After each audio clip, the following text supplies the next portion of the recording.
Welcome to Psyche Magic, a podcast about waking up to the subconscious via our nocturnal dreams. I'm your host, Jordan Hale. I'm a psychotherapist based in Nashville, Tennessee. Together, we'll learn to befriend the unknown and her deep well of wisdom. While aspects of this podcast may feel therapeutic, it is never meant to take the place of therapy.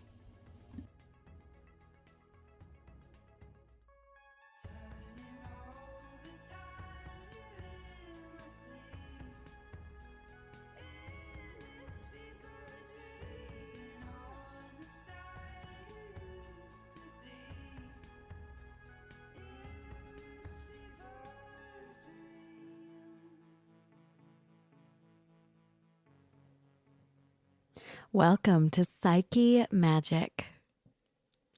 I thought for this episode it could be fun to dive into some experiential dream techniques. So much of what I will be talking about on this podcast is based on the work of dream researchers like Leslie Ellis and Montague Ullman, who advocate for appreciating the dream for what it is, instead of trying to quote-unquote figure it out. This often means practicing engaging with dream material in an experiential and embodied way, instead of simply intellectualizing about it. A method I really enjoy is called subjectivity, which means embodying different dreams elements subjectively, viewing each of the characters in dreams as part of our own psyche. This is especially interesting when that random classmate of yours from middle school shows up. With a difficult or confusing dream, it can be interesting to look at the different figures or characters as if they were parts of you, and notice how this changes the way you relate to them. As with any system of symbolic wisdom, such as tarot, there will always be multiple layers of meaning. So often in a society that leans too heavily on rationalism, we are tempted to ignore and discount that which is mysterious in favor of that which can be explained logically. Therapy, especially therapy that is geared towards exploring the unconscious, is a regular exercise in practicing this shift. Interestingly, learning to tolerate uncertainty is the crux of so many evidence-based treatments for disorders such as OCD. But no matter how we package these ideas, the human psyche benefits from making way for questions and ambiguity rather than constantly chasing the dragon of certainty and answers. As one of my favorite writers and tarot experts, Jessica Dorr, likes to say, solutions are a capitalist venture. With this, when we encounter a figure in a dream that feels intense or overwhelming, learning to ask questions and stay curious can be incredibly healing. Remembering that the murderous intruder is only threatening to the dream ego. Zooming out a bit, where and how might ego death be important or even helpful? Sometimes difficult dreams point to the precipice of transformation. Like a snake that sheds its skin, if we are going to continue to grow, something always has to get left behind. My guest today, Kiki Dombrowski, will echo this sentiment via a mysterious recent dream theme that she shares with us.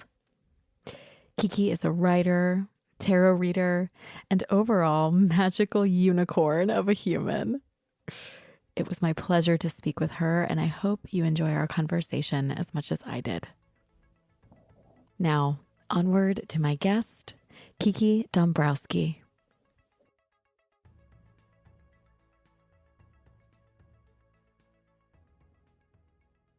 All right. So here we are. I'm here with Kiki Dombrowski, and I'm so excited to talk to you, Kiki. I feel like I discovered who you were just randomly, like on Facebook. And then the second I reached out to you, I got this really like warm, like generous response. And I was like, I need to know this person. She's awesome. So welcome. Thank I'm you. so glad you're so here. much. I'm so happy that we've connected via the beautiful world, the internet world. I And know. I'm so grateful to be here and to talk with you. Yay. Yes, yay. Oh my gosh. Well, okay. So this is becoming a tradition. So let's just see if we can continue it and carry it forward. I would love to pull a tarot card for you just to get started. Oh, I've got goosebumps. I'm so excited. I've already got the clear, what is this? Clear cognizant, clear feelings. So I love it. The clear feelings are already flowing. I love it. I love it too. Okay, so we will pull a card, and the intention for this card, as I'm shuffling, is that this is just a little bit of guidance for our conversation. What would be an interesting, just kind of piece of symbolic information, a little something to keep in mind as we talk that will help our conversation be fruitful. I love it. Oh, I'm excited. Yeah, here it is. Okay. Oh my gosh. Wow. Okay, here's what I pulled. Are you ready? Yes, so ready. The Nine of Swords. Oh boy. Okay, now for the listeners, the Nine of Swords. You know what's interesting, Kiki, is that I've actually pulled this card in another interview. It's come up before. Oh, wow. Not surprisingly, because this card shows a woman who clearly has just woken up from probably what looks like a pretty intense nightmare. She's holding her head in her hands. She's looking like she's having a really rough time. There are 9 swords lined up above her in bed. And so I'm curious, Kiki, like, what are your associations with this card?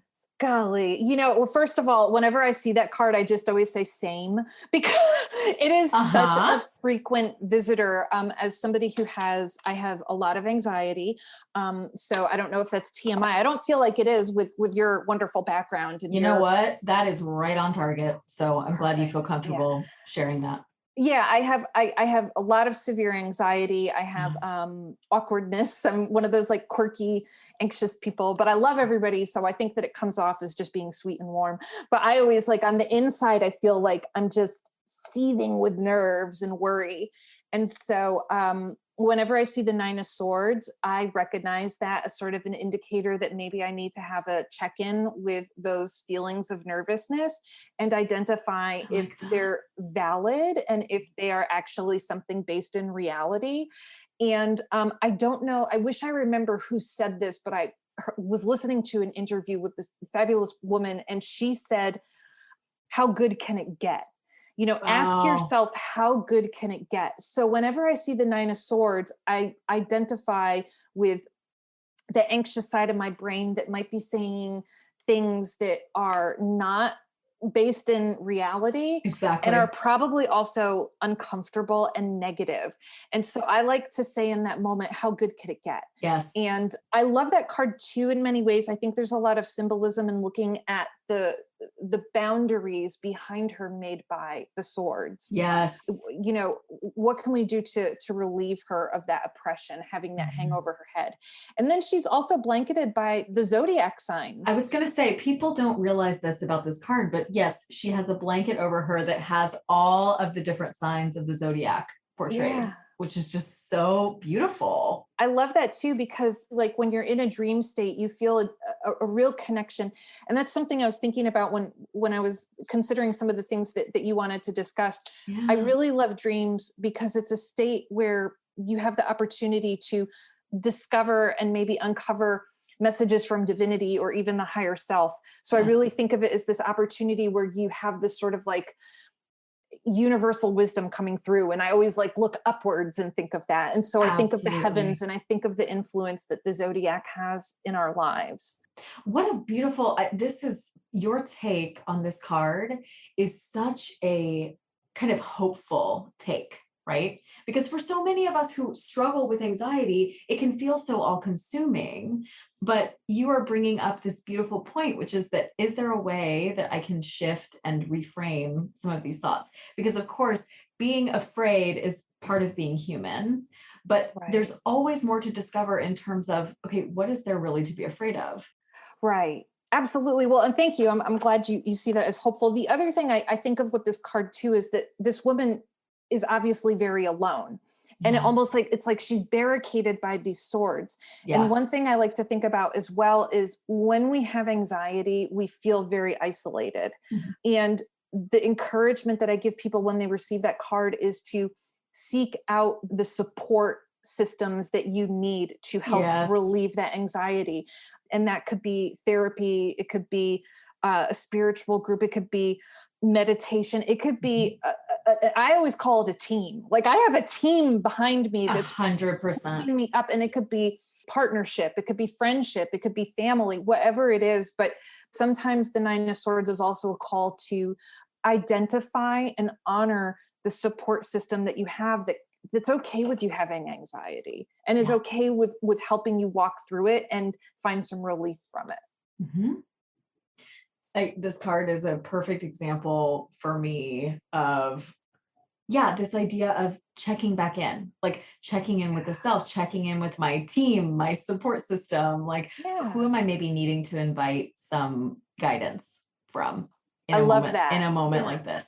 Yeah. Invitation. Yeah. There is a lot of invitation, even in that Twilight card and that dark card, there's invitation to, ask for help. I mean, and that's also a place, it's very interesting too, because like, if you hold up that card next to maybe even the Four of Swords, which shows somebody who's almost in this, like this state of peace and they're praying, this person is up and they're not praying. They're all, it's like, I almost think of it as an invitation, like you're rising up, in prayer. And I use the word prayer, but however you define your conversation with connection, God or the universe.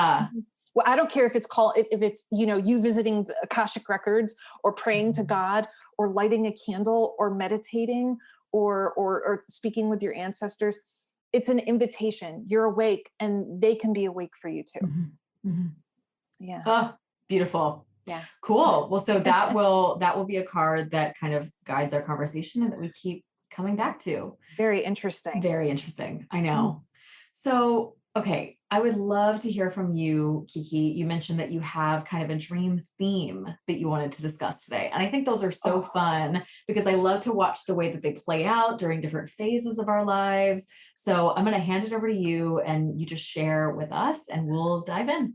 I love this, by the way. This is just like the coolest thing. Like I feel like this is very like therapeutic for me to even talk about it because it has been a recent dream theme. Cool. So I have yet to unravel the mystery of the symbolism in this dream. So maybe you're going to guide me through an aha moment, or maybe even somebody who's listening is like, dude, I know what's going on. I love that. Bring it, right? Yeah. This is why it's so important to share our dreams. You never know who among us is going to have a connection or have some insight. So exactly. So again, that Nine of Swords, it's like, I don't need to be isolated about this thing. I'm seeking the advice and wisdom of others. So very cool. Absolutely. So, this year has obviously been very busy for me because I've written a book and I'm very busy with a lot of writing. I'm already knee deep in 2 other writing projects.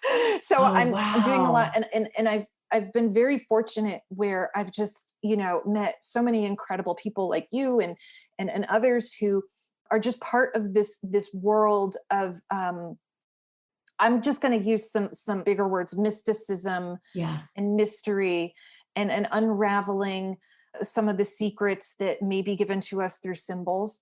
And so I'm so thankful for that because I just love that community because we're all just in it together to just have this higher experience. And so through these sort of motions of being really deeply involved and intrigued by these people who are deep in the mysticism and the esoteric world and the symbols and the magic in the world of the secrets and the other world, I started to have these dreams this year of a red crystal. And it's happened now. I've had dreams maybe 2 or 3 times now, but they're powerful and they stick to me. They don't go. Cause exactly. You have the ones that are kind of a little more fleeting, a little more, you don't feel that strong sort of connective cord. But so these are bigger, what we like to call bigger dreams for you. They're big deal dreams. Yeah.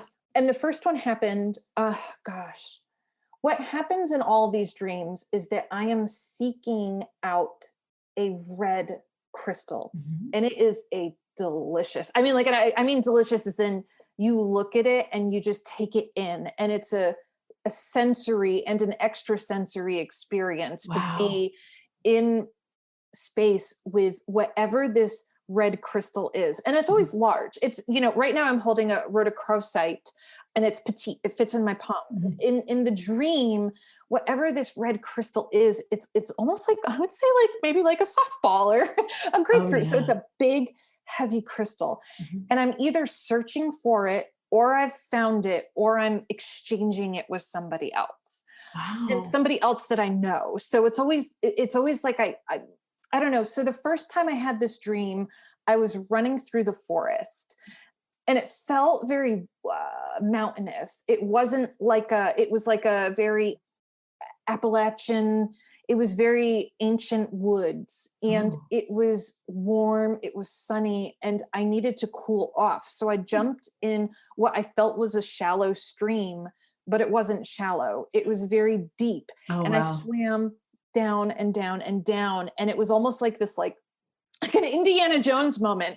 It was like this aha, like I uncovered this. Like a treasure. Yeah, I uncovered this beautiful gem or red crystal from the depths.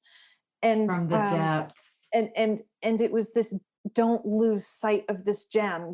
This gem is a treasure. You need to remember this treasure. And so that was the first time I encountered it. And then another time I encountered it again, it was water. I have a lot of water in my dreams. So do I. Yeah. Okay. So there's the way that it started, which is sort of diving into the depths. Again, you assumed that it was shallow. It was not. It was this really deep body of water. And at the bottom is where you found this treasure. And then how did that dream end? It always ends the same. I'm looking at the stone and going, what the hell is this? And I haven't figured it out. Oh God, like I feel like crying. Like I'm like, because I'm going through so many personal transformations right now. Like my life is in a very transitory state, and I'm doing a lot of uncovering of personal identities. Wow. And they're deep. And it's like even stuff that I'm still private about. Like I do have a therapist. Yes. And it's interesting too. Red, I always align with root chakra. Yes. And I'm doing a lot of work. I have a lot of health. And I feel safe saying it here. I have uterine fibroids and I also have endometriosis. And so it's interesting to have that red and kind of like align it with that sort of like, how do I heal this feminine energy physically and spiritually? So that red could represent even like my lower chakras getting a tune up. Absolutely.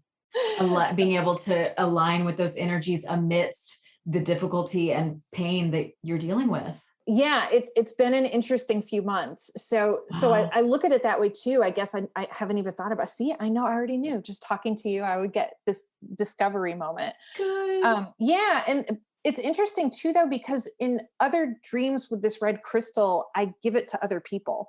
I was going to say, that's a really interesting element. There's something about not only discovering this for yourself, but there's something to be shared. And it's interesting. It's almost like this crystal holds some sort of wisdom that people can, it's like decipher. And so, just to honor the privacy of the people with whom I'm exchanging this with in my dreams. Fair enough. Yeah. Yeah. It's interesting. It's people that I know just within this world, this, mystical, magical, witchy, supernatural, paranormal world, it's people from there where I'm handing it off and almost saying like, here, don't lose this. This is really valuable. This is really precious. Don't forget about this. And that's a thing that keeps coming up in the dreams too. Either I hear a voice or I speak it. Don't forget this. Don't forget this. Mm-hmm. So like not only don't forget this in terms of this is a big dream, like hold on to it, right?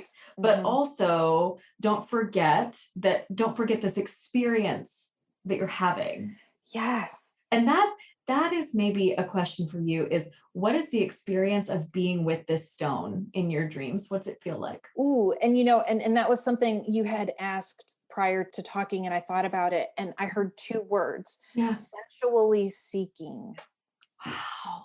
I don't know what that means. That was a clairaudient moment for me. That was what I heard. So, you know, a card that we did not pull today, but a card that has been a continuous repetitive theme for me this summer has been the Empress. Oh, And love I that card. feel that she's also a sensual seeker. Sensual seeker. Mhm. Yes. And her goal in this world is to encounter love from a multitudes of perspectives. Yes. And to offer love and to be a nurturer and to be a mother and to be a lover and to experience the human experience, the third dimensional place that we're in, but also recognize that in having this experience, you get ever closer and closer to the mysteries. You're on the edge. There's a liminality to her as well. And when you look at the Rider-Waite-Smith card in particular, her throne sits in a field and in the edge of the forest. So that even, holy crap, like even think of the dream I just told you, running through the woods and diving into a stream, and there's a stream in her card as well. Yes. Wow. So what lies below the surface, what lies within the woods, and those are all such liminal spaces, that the river, what is the boundary there? And then the edge of the woods, and she's in this field that's ready to be harvested, and she's got this connection to the Demeter Persephone myth, and Yes. the pomegranate on her, and the pomegranate also being that deep red. And so there can even be some sort of underworldly, you know, descent into the self through the Empress and this ridiculous red crystal that follows me everywhere in my dreams. That is really trying to get your attention. It is. Yeah. Yeah. So, that is fascinating. I'm really drawn to this idea. There's a quote from Pam Grossman. Are you familiar with her work? She has a podcast called The Witch Wave, but her book is called Waking the Witch. That's it. Yeah. But she has a quote about this in which she says that for those of us who are, you know, walking the path of the witch, which can look so many different ways, it's really about having both an embodied human experience that is connected to all the living things around us and the earth, while also having a transcendental experience at the same time. I love it. And I'm getting goosebumps as you say that too. It feels really important. And, you know, for me and for people circling back, people with anxiety, a lot of times when you have anxiety, and especially with that 9 of Swords, you're mentally above and out of your body. You're just all in your head. Right. I almost think of it as like this out of body tornado experience. That is how it feels. And it's interesting too, when people have anxiety, after a while, it starts to impact the physical body. You have acid reflux, you have headaches, you don't sleep, you know, may lose your appetite. Digestive issues. I know. Panic attacks, you know, it starts to tread into the physical body. So yeah, everything's fluid. Everything impacts each other. Yeah. On that note, we're going to take a quick break and we'll be right back.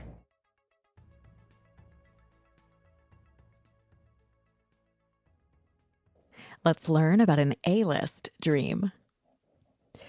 In honor of my favorite holiday, Halloween, or Samhain in the pagan New Year, during which the veil between worlds is said to be thinnest, I thought it could be seasonally appropriate to discuss the dream-induced birth of one of our great monsters, Mary Shelley's Frankenstein.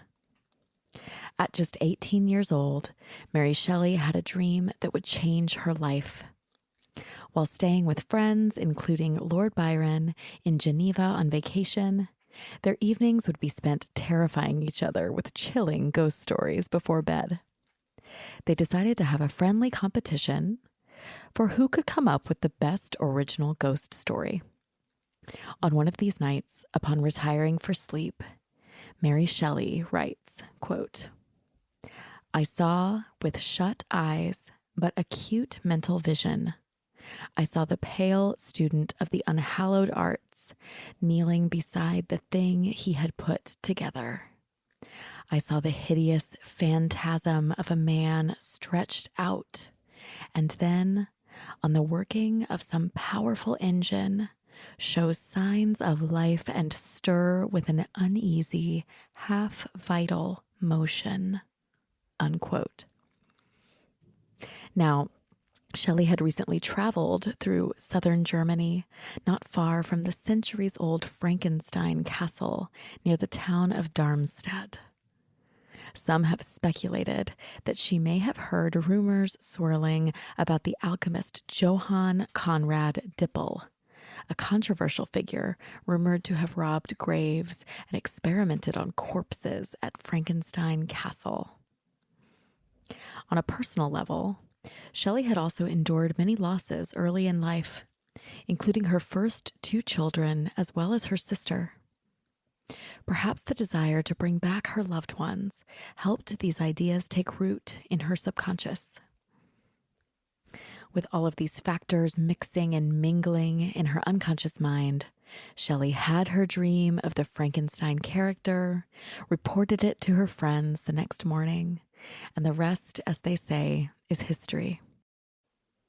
It was considered such a masculine novel that when published anonymously in the year 1818, as was common at the time for works written by women, many people attributed it to her husband.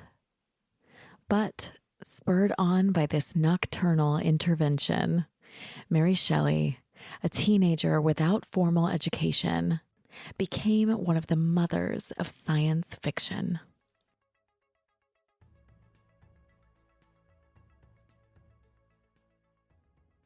So how has this dream kind of progressed for you? I guess that how it's progressed is I've taken this sort of like symbol and I'm like, well, there must be a red stone that I can equate this to in this world. And so I started to go, well, maybe it's cinnabar, maybe it's garnet. How do I define this? It's almost like I need to identify what this stone is and actually find this stone in this world. And I wonder too, if the people I see in these dreams with this stone are part of that adventure, or there's an aspect of who they are that I need to dive into. See, there we go with the water. I need to dive into this aspect of these people and recognize that, maybe this is part of the exploration, finding out what the stone is. Like, I feel like I'm being pushed into this like mythical adventure to find out what the stone is. And so I guess that for me right now, I have the last dream I had about it. I was walking along a riverbank and I saw it, and it was just kind of like sitting in the grass as opposed to being in the water. It was now you didn't have to do anything major. It was just there. It's getting closer and closer. Yeah. So wow. Yeah. So that's my dream. I love how if you track a theme over time, I love how it will start to evolve. It'll start to shift. Yeah. And so I'm so interested and curious to see what happens in terms of like not only the elemental shift that might be happening, which is that this stone is no longer in the depths of the water. It is now with you on Earth. There you go. Yeah. Yep. But I also wonder if you ever will uncover like an exact meaning, an exact definition of what the stone is or not. I would be curious about that as well. I know, to be continued. One other funny thing too is that I was gifted, it was fascinating. I was gifted a necklace just by somebody who didn't know about these dreams of red jasper. And it's like this really luscious, beautiful, ornate necklace of all pieces of red jasper. And I was like, wow, that's interesting. And I haven't even, oh my God, I have a crystal book right by me. I literally, like, this is like my life. It's like, I'm just surrounded by crystal books. But I feel like it's like, well, maybe we should like look up and see what jasper is. Do it. Because that feels significant, especially that it was gifted to you. Yeah. And I mentioned to her, I said, wow, that's really interesting. Oh, red jasper isn't listed in here. There's mook jasper. Oh, here it is. Physical strength, stability of energies, the root and sexual chakras. What are chakras, you may ask? This term gets thrown around a lot, but I wanted to take a moment to clarify it and provide a bit of historical context. Chakras are related to an ancient Indian practice of Kundalini yoga, which Kiki also references. Kundalini refers to a life force energy that lies dormant at the base of the human spine. This is often conceptualized by the symbol of a serpent. Kundalini yoga refers to practices to awaken this energy and release it throughout the body for purposes of health and healing. Chakras refer to the various energy centers in the body that this Kundalini energy passes through. The number, quality, and location of chakras varies from teacher to teacher. The ancient Indian spiritual teachings, called the Upanishads, speak of this life force called Atman, or the underlying true essence of every living thing. Atman energy flows through the human body along specific lines of energy called the nadis, similar to the concept of energy meridians in traditional Chinese medicine, which may be familiar to you if you've studied or experienced acupuncture. In distinct places in the human body, these energy lines cross one another at certain points, the nadi lines folding and twisting over each other to form knots of energy. These knots are chakras. The heart is believed to be the center of consciousness, and some texts describe over 72,000 nadi lines converging at the heart center. Others mention several 100,000. The concept of chakras has continued to evolve over time, and the Theosophical Society here in the US in the late 19th century latched onto these concepts and applied their own beliefs to them, including their holding the number 7 with special spiritual significance. Thus, their concept of these 7 chakras was born. In 1977, Christopher Hills wrote a book called Nuclear Evolution: Discovery of the Rainbow Body, in which he listed these 7 chakras as corresponding to the 7 colors of the rainbow. This idea stuck and became a digestible way of dipping a toe into the complex world of chakras in the West. While this system is by no means exhaustive, it is meant to be an introduction to this complex and ancient concept that there are certain parts of the body where energy is concentrated, and that energy can be a gateway towards greater spiritual and energetic sensitivity and awareness. Bringing balance to the body via the various energy meridians and chakras is one of the key concepts of energy healing. But that's a topic we will save for another episode. Now, back to my interview with Kiki.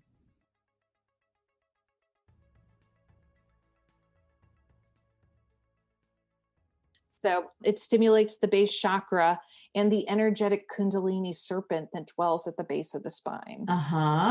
So creative energy, manifesting creative ideas, releasing shame and guilt around sexual issues. Woo, we're getting deep, aren't we? But I was going to say, I think that for most of us, especially here in the US, most of us have some healing to do in that realm. And that goes back to that 9 of Swords. If you're having that shame and that guilt around those kinds of issues, I encourage you to find the people that help you work through that, because you shouldn't carry shame and guilt for those things.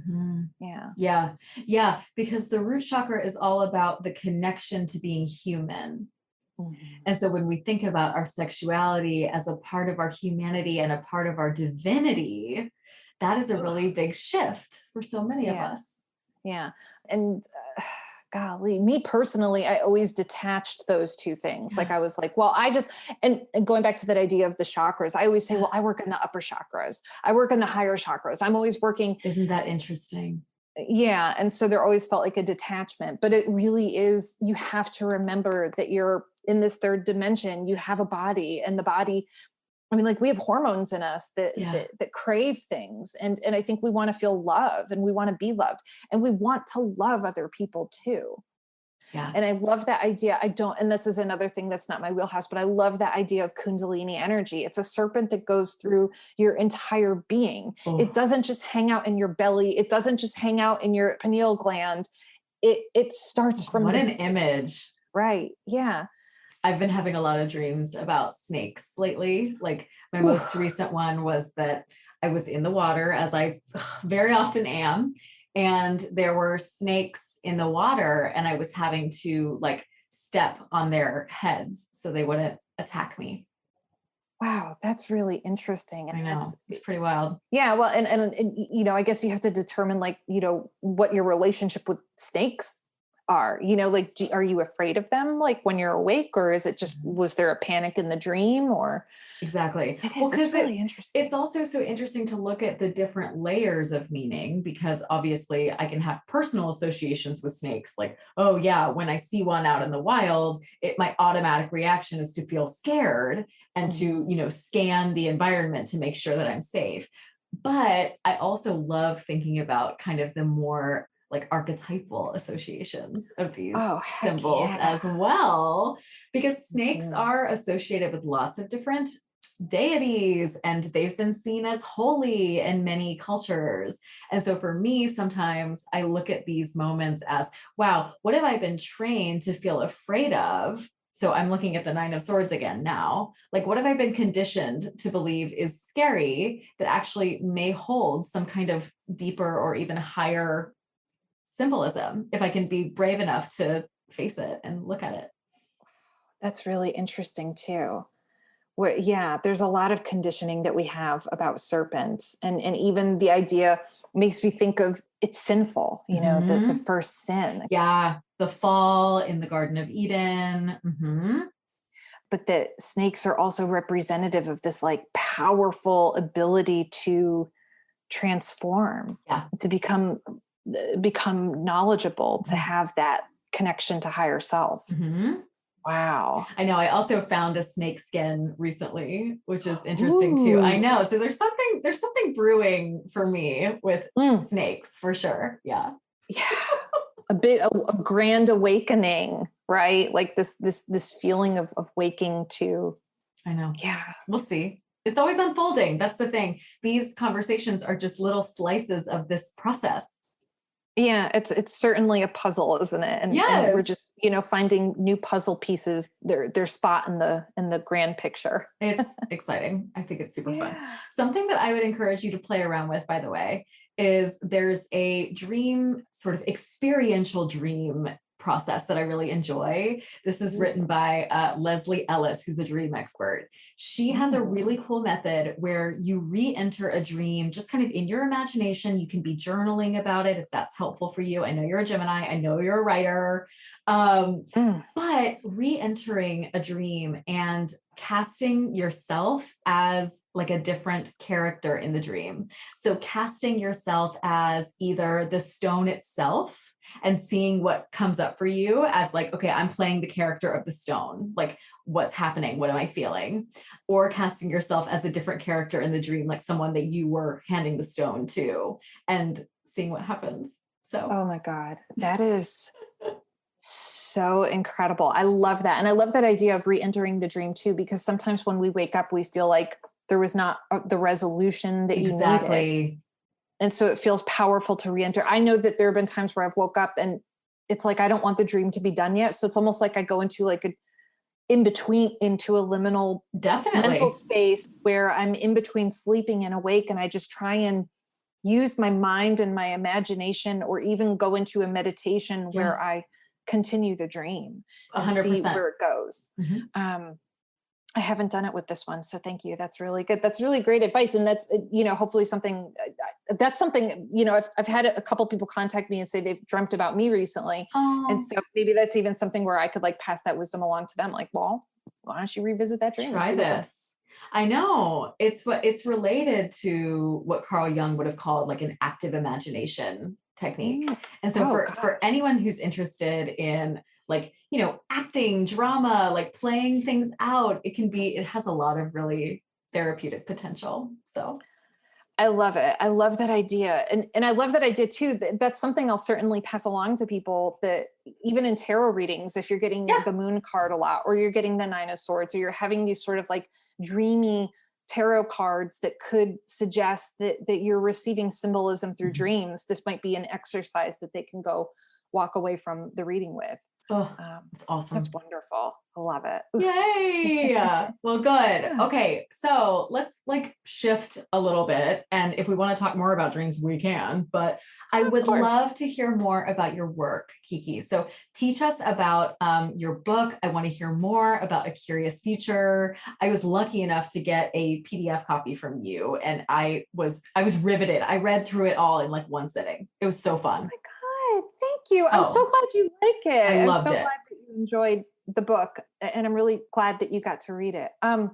Gosh, well, where do I start? Okay. So, it's so funny. I'm also at the point where I'm like, I don't know what else to say about A Curious Future. So I'll start with the very simple. A Curious Future is a book that I wrote that is, I call it an invitation to divination.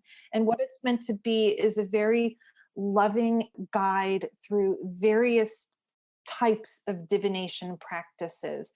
And what divination is to me is it's an observation of symbols and an interpretation of symbols and omens as a way to receive a message.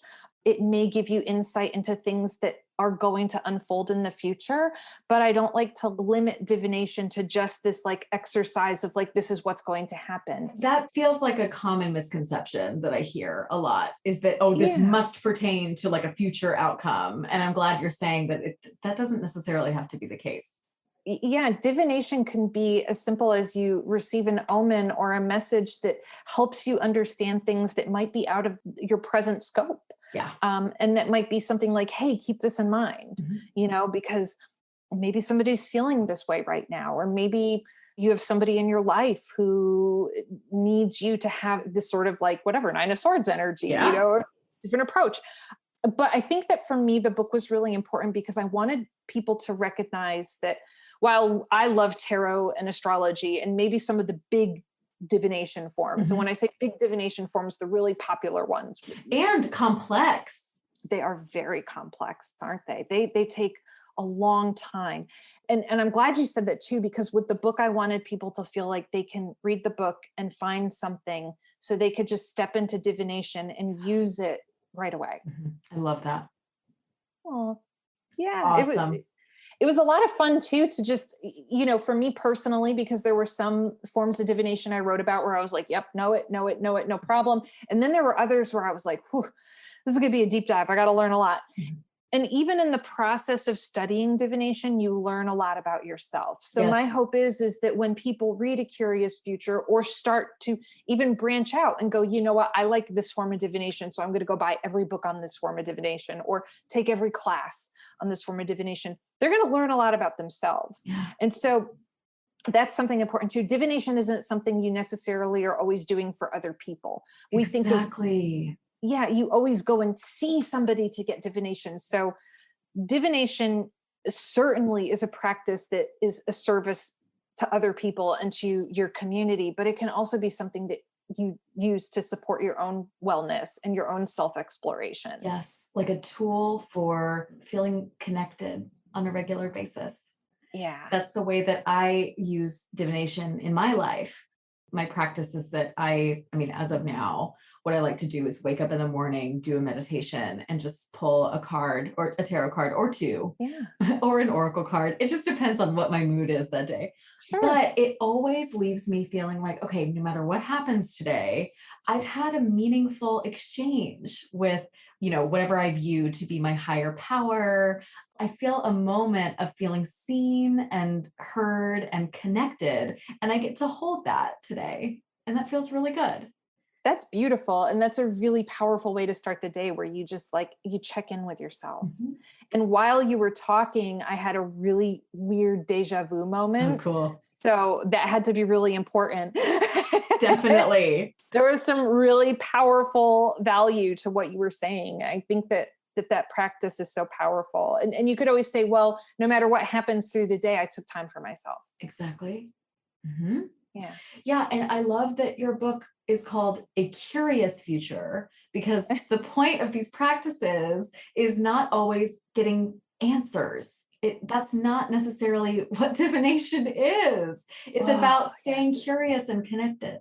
Yes, I love that. You can look at it as little breadcrumbs, right? Instead of just going like, okay, well, now I looked at the book and I got the definition, so I know that this is going, X, Y, and Z are going to happen. Divination is a practice that, yeah, it keeps your curiosity open. It makes you curious. It uses your divination. It uses a hidden side. I really like that. It's divination shouldn't give you all the answers like an Excel spreadsheet. It wouldn't be fun if it was that, I think. Yeah. Maybe it would to some people, but not me. I completely agree. And you talk about this some in the book, but I find it endlessly fascinating that humans have been relating to the world this way for centuries upon centuries. It's a part of how we're wired to seek connection with something else. That is a wonderful way to word it. I wish I worded it that way in the book with the wiring. It is in our wiring, isn't it?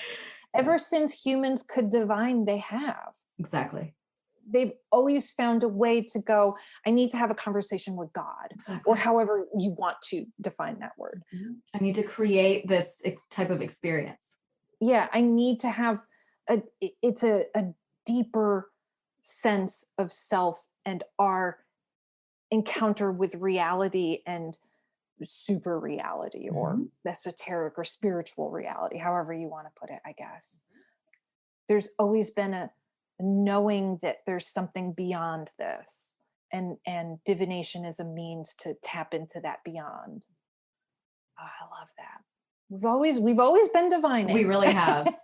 Another thing I'm curious about, just for you personally, is whether there have been any specific divination practices or even divination moments that you've had that were really like formative for you. So I've been drawing, but I've also been coloring the tarot. Oh, that's so cool. So Kiki just pulled out this awesome tarot. Yeah. It's based on the Rider-Waite imagery, but it's just a tarot coloring book. Yes, exactly. So yeah, I colored every single Rider-Waite Smith tarot card. Wow. I'm obsessed with Pamela Coleman Smith, and I just think that she's just one of the most precious magic workers. Yes. And I'm so thankful for her. Pixie. Yes, for Pixie's wisdom. And shout out to Pixie. We love you. I know, always, always, always. Her picture is in my room, even like she's always with me. One dream, while I was drawing the tarot, I was drawing a tarot card in my dream. Wow. And so I had this dream where it almost felt like the Strength card, which is of this beautiful, one of my favorites, one of the most important tarot cards, in my opinion. Where in the Rider-Waite Smith, it shows this beautiful woman and she's kind of like in this gown and she has the infinity symbol over her and she's pulling open the jaws of a lion. And I was drawing a card that felt very strength-like. And I kept hearing this voice in my head telling me what else to draw in the card. Wow. And so it was, put a basket in the card. Ooh, you should draw these little flowers, and so while that was not a divination experience, it was a divination experience. So maybe that's a great example because it wasn't like a divination experience as in like, oh, well, I got this really clear message and then this really clear thing happened. It was a mystical, beautiful, powerful experience where I've been drawing all of these sacred symbols within the tarot cards, and it downloaded so deeply that I dreamt about it. And maybe it was Pixie visiting me, telling me to continue drawing something within a card. What a beautiful thought. Yeah. So maybe not the most straightforward divination examples, but meaningful. Yeah. And I think that that's important to share too, because maybe when people are working through a curious future or whatever book of divination you've got, you're going to have those experiences and they're going to be profoundly personal and private and magical. Yes, this is actually, I'm so glad that you brought this type of example, because for so many of us, especially those of us who struggle with things like anxiety, if we're getting into these practices, there's always this like fear and kind of barrier around like doing it correctly. Ooh, And yeah. so when you bring up a story like that, it's a reminder that the forces at play that we are interacting with are not, following a certain set of rules or even logic. For sure. Like we are interacting with something that is just completely, ineffable. Yeah. And so if you're having an experience, lean into it, follow it. It doesn't have to follow any specific paradigm. Give yourself the freedom to just explore, because your dream was kind of just opening up that world for you. That's a really great sentiment. I really appreciate that. Learning to view the world symbolically has been one of the most healing experiences for me. It makes everything you observe an opportunity to deeply connect with yourself and the world around you and the world beyond you. It's powerful. I'm nodding my head vigorously, like, Yeah. yes, Kiki. Yes. It can be really profound. Yeah. Golly. And the thing that I like about the conversation we're having too, and what you're doing is it's an experiment in vulnerability, which is so important. And it's special for me because, I love talking to people, but I'm also, maybe because I don't have the water signs in my big 3, I'm not as vulnerable as and revealing. So this has been a special opportunity to kind of lean into that and just be a little bit more showing. Mm-hmm. And I think that's special too. That's so important in people's asking for help. Yes. And also breaking down those barriers of that 9 of Swords. Again, when you are vulnerable and revealing and transparent, you instantaneously remove yourself from isolation and anxiety. That's right. It's the toll that you pay in order to connect in a real way. Mm-hmm. You have to give something, you have to leave something behind. And your vulnerability is the toll that you pay. It's the sacred offering. Mm-hmm. That's right. That's exactly right. Yeah. Oh, wow. Well, I appreciate you. Is there anything else you want to talk about? Do you want to talk to us about what else you're working on? Like, is there anything that you want to leave us with? And then where can listeners find you if they want to follow your work? Oh, great. Well, I would say on social media, I'm most active on Twitter. Okay. And my name there is Kiki D333. Nice. But I'm also on Instagram and TikTok and Facebook, and you're all welcome to just meet up with me there. The best way to kind of find and navigate all those social media things other than Twitter is to go to my website, which is kikidombrowski.com. Excellent. And you could search Kiki Tarot and I just pop up at the top because I know my last name is long. Fabulous. I'm glad that you got that narrowed down. You got that on lock. We've figured it out at this Kiki point. Tarot. I know. Yeah. That's awesome. Well, yay. This was such a delight. Oh, what a joy talking to you. Thank you for sharing yourself with us so openly. I really learned a lot, and I know that my listeners will too. So thank you. Thank you so much for having me. It's been such a treat. Yay. Thanks, Kiki.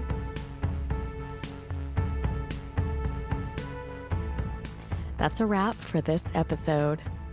Thank you again to my guest, Kiki Dombrowski. Your exuberance and passion are incredibly inspiring. Thank you for sharing some of your stunningly magical inner world with us. Do you have questions or a dream you want to share? Please drop me an email at psychemagicpodcast@gmail.com. That's psychemagic with a C podcast@gmail.com. Or you can leave me a voicemail via the link in show notes. I'd love to hear from you. You can also follow us on Instagram at psyche_magic. Editing for this episode was by Grace Fuse. Our theme music is by Young Summer. Artwork is by Annika Murphy. Special thanks go to Daniel Higby, Michael McMillan, and Grace Fuse. You can check out information about this and other episodes on our website, www.psychemagicpodcast.com. Psyche Magic is available via Anchor across all podcasting platforms. If you enjoyed the show, please consider subscribing and feel free to leave us a review if you're so inclined. Thank you so much for listening. I'll leave you with a question. If you must sleep through a third of your life, are you willing to sleep through your dreams too? Get your dream journals out, y'all. Until next time.